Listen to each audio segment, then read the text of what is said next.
नमस्कार माऊली. चला ज्ञानेश्वरीच्या सहवासात. ज्ञानेश्वरी अध्याय 2, 366 ते 375 ह्या ओव्यांच्या सहवासात आपण जातोय. दुसऱ्या अध्यायामध्ये ज्ञानोबारायांनी आपल्याला कुठल्या गोष्टीसाठी तयारी करायची आहे त्या महत्त्वाच्या गोष्टींचा उल्लेख केलेला आहे. त्याच्यामध्ये स्थिर बुद्धी, स्थितप्रज्ञता, साक्षी भाव, निरुपाधिक अवस्था, आत्मरस, आत्मसुखाची गोडी अशा अनेक संकल्पना आपल्या समोर मांडलेल्या आहेत. त्या कशा रीतीने प्राप्त करायच्या, प्राप्त होत असताना त्याच्या खुणा काय, चिन्ह काय, त्याची वाट काय, हे सगळं ज्ञानोबा राय आपल्याला दाखवत आहेत. आणि हा सगळा आटापिटा करण्याचा उद्देश एकच की आपल्या अंतःकरणात समाधान, आनंद, आत्मसुख ह्याचा झरा अखंड वाहतोय, त्याचा आपल्याला अखंड अनुभव यावा, एवढाच काय तो ज्ञानोबारायांचा उद्देश आहे. कारण शेवटी ती माऊली आहे, या विश्वाची माऊली आहे. आणि ती आपल्याला सांगते, ऐसा आत्मबोधे तोषला, जो परमानंदे पोखला, तोची स्थितप्रज्ञू भला ओळख तू. तो अहंकारा ते दंडुने, सकळ कामू सांडोने, विचरे विश्व होऊने विश्वाची माझी. ह्या विश्वामध्ये नुसतं आपल्या घरामध्ये नाही, आपण राहतो त्या प्रदेशामध्ये, शहरामध्ये, देशामध्ये नाही, तर ह्या विश्वामध्ये आपण कसं राहावं ह्यासाठी आपली तयारी ज्ञानोबाराय करून घेतात. ते आपल्याला म्हणतात, तुमच्या अहंकाराला तुम्हीच दंड करा. दंड करा म्हणजे शिक्षा करा असा अर्थ वाटत नाही, तर अहंकार हा समर्पित करायचा असतो. उच्चतम ज्याच्यामध्ये आपलं हित आहे त्या कारणासाठी आपला अहंकार समर्पित करायचा असतो आणि मीपणा सोडून द्यायचा असतो. त्याचबरोबर आपल्या शरीराला, आपल्याला केवळ सुख होईल अशा ज्या इच्छा असतील त्या इच्छांचा हळूहळू आपण त्याग करायला लागलो तर आपण या विश्वामध्ये विश्वमित्र होऊन राहू शकतो. हे घडत असतानाच आपल्याला आत्मज्ञानाचं समाधान पण मिळत असतं. अंतःकरणातून परमानंदाचा अनुभव येत असतो आणि त्यामुळे आपसुकच आपली बुद्धी ही स्थिर व्हायला लागते. स्थितप्रज्ञता या अवस्थेला आपण पोचायला लागतो. हे मार्गदर्शन आपल्याला ज्ञानोबाराय ह्या अध्यायात करतायत. हे ध्येय आपल्याला त्यांनी ह्या अध्यायामध्ये दिलेलं आहे की आपल्या सर्वांना स्थितप्रज्ञ अवस्था प्राप्त करून घ्यायची, आपल्या सर्वांना विश्वाचा मित्र बनायचंय, विश्वमित्र बनायचंय. ह्या स्थितीचं वर्णन करताना पुढे ज्ञानोबाराय म्हणतात, हे ब्रह्मस्थिती निस्सीम. ह्या स्थितीच्या काही सीमाच नाहीत. ह्या स्थितीलाच ब्रह्मस्थिती म्हणतात. जे अनुभविता निष्काम, निष्काम म्हणजे ज्यांनी आपल्या वासनांचा त्याग करत आणलेला आहे. प्रयत्नपूर्वक साधना करत, उपासना करत, परमेश्वराची भक्ती करत, चांगल्या गुणांचं संपादन करत, ज्यांनी विषयरूपी वासनांचा त्याग करत आणलेला आहे त्यांच्या बाबतीत ज्ञानोबाराय म्हणतात, जे अनुभविता निष्काम, पातले परब्रह्म अनायासे. त्यांना परब्रह्माची प्राप्ती ही अनायासे, कष्ट न पडता होते.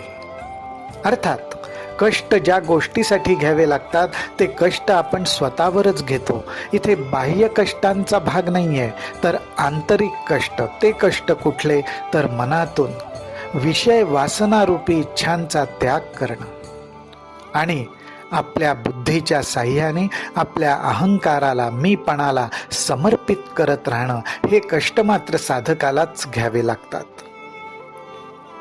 आणि हे कष्ट घेतल्यामुळे अनायासे परब्रह्म अवस्था प्राप्त होते. आणि या अवस्थेमुळे काय होतं तर जे चिद्रूपी मिळता देहांतीची व्याकुळता, आड ठाको न शके चित्ता प्राज्ञा जया. तेची हे स्थिती, ती हीच अवस्था आहे. कुठली अवस्था तर अंतकाळी देहावरच्या प्रेमामुळे, मी देहच आहे असं समजल्यामुळे चित्ताला जी व्याकुळता प्राप्त होऊ शकते, त्या व्याकुळतेमध्ये साधक कधी अडकत नाही. कारण त्याला ह्या गोष्टीचं पूर्ण ज्ञान झालेलं असतं की मी ब्रह्मस्वरूप आहे. माझं देहामध्ये असणं हे केवळ निमित्त आहे, पण मुळात मी ब्रह्मस्वरूप आहे. त्यामुळे देहावरच्या प्रेमापोटी चित्त व्याकुळ होत नाही. तीची ही स्थिती. आणि ह्या स्थितीबद्दल कोण सांगतंय तर स्वतःच्या मुखातून स्वतः श्रीकृष्ण, श्रीपती आपल्याला सांगतायत. आपण माऊली किती भाग्यवान आहोत की परमेश्वराच्या मुखातून बाहेर पडलेल्या शब्दांच्या सहवासात आपल्याला ज्ञानोबारायांच्या कृपेने जायला मिळतंय. त्या शब्दांचा सहवासात आपण जातोय, त्याचा परिणाम आपल्याही चित्तावर, बुद्धीवर, मनावर होणारच की. तीची हे स्थिती स्वमुखे श्रीपती सांगत अर्जुना प्रती संजयो म्हणे. ऐसे कृष्ण वाक्य ऐकिले तेथ अर्जुने मनी म्हणितले, आता आमुचियाची काजा आले उपपत्ती या. साक्षात श्रीकृष्णांचं हे वाक्य अर्जुनाच्या कानावर पडलं. अर्जुनाने ते ऐकलं आणि अर्जुन मनातल्या मनात म्हणतो की देवाने या ब्रह्मस्थितीचं जे निरूपण केलं, जे वर्णन केलं, ते माझ्याच पथ्यावर पडलंय. आणि अर्जुनाने असं म्हणण्याचं कारण काय तर अर्जुनाच्या मनातला भाव आपल्या ज्ञानोबारायांनी ओळखलेला आहे. कारण अर्जुन अजून मनातून ह्याच गोष्टीचा विचार करतोय की युद्ध न करणं हेच योग्य आहे. आणि त्यासाठी परमेश्वराला आपल्या मताशी जुळवून घेणं त्याला आवश्यक वाटतंय. आणि आता अनायासे परमेश्वरानेच कर्म ह्या गोष्टीचा वेगळ्याच प्रकारे उहापोह केल्यामुळे अर्जुनाला असं वाटतंय की आता माझ्या पथ्यावरच पडलं. कारण बोलता बोलता श्रीकृष्णांच्या निरूपणात काय आलं तर जे कर्म जात आघवे एथ निराकरिले देवे तरी पारुषले म्या झुंजावे म्हणून. अर्जुन म्हणतोय की ब्रह्मस्थितीचं वर्णन करताना श्रीकृष्ण परमात्मा म्हणतात की अरे अर्जुना, ब्रह्मस्थितीच्या ठिकाणी कर्ममुळी नाहीच. कर्माचा स्पर्श, कर्माचा संबंध, कर्म ब्रह्मस्थितीला बांधूच शकत नाही. मग त्या ठिकाणी कर्म काय, करता काय, काहीच उरत नाही. ह्यामुळे अर्जुनाला हुरूप आला. कारण त्याला असं आता वाटतंय की आता श्रीकृष्ण आपल्या विचाराला प्रोत्साहन देणार, प्रतिसाद देणार, आपल्या विचाराशी सहमत होणार. ऐसा श्री अच्युताचिया बोला चित्ती धनुर्धर उवाईला आता प्रश्नू करील भला आशंकोनिया. मनातल्या मनात अर्जुनाला खूप आनंद झालाय. आणि आता श्रीकृष्णांच्या बोलण्यावर मनामध्ये अजून एक जी शंका आली आहे, त्या शंकेचंही त्याला निरसन करून घ्यायचंय. ती शंका तो आता श्रीकृष्णांना विचारेल. आणि अर्जुनाने ही शंका विचारणं गरजेचं आहे. कारण माऊली हो, त्यामुळेच आपल्याला सुद्धा आपल्या आत्महितासाठी काय आवश्यक आहे त्याचं मार्गदर्शनच मिळणार आहे. असा हा जो आता श्रीकृष्ण अर्जुनाचा संवादाचा प्रसंग आहे, तो कसा आहे तर तो प्रसंगू असे नागरू जो सकळ धर्मासी आगरू की विवेकामृत सागरू प्रांतहीनो. जो आपण सर्वज्ञ नाथू निरूपिता होईल श्री अनंतू, ते ज्ञानदेवो सांगेल मातू निवृत्ती दासो. अहो निवृत्ती नाथांचा दास आपले ज्ञानोबा आहे. असा ते आपला उल्लेख करतायत की मी माझ्या सद्गुरूंचा निवृत्तीनाथांचा दास आहे, मी निवृत्ती दासू आहे. ही ओळख ते सांगतायत आणि ते म्हणतायत की हा प्रसंग कसा आहे, हा नुसता साधा संवाद नाही, तर हा संवाद एक पर्वणी आहे. ती कशी आहे तर फार बहारदार आहे. या ठिकाणी सर्व धर्मांचं कोठार भरलेलं आहे आणि विवेकरूपी अमृताचा अमर्याद असा हा समुद्र आहे. विवेकरूपी अमृताचा अमर्याद समुद्र आहे.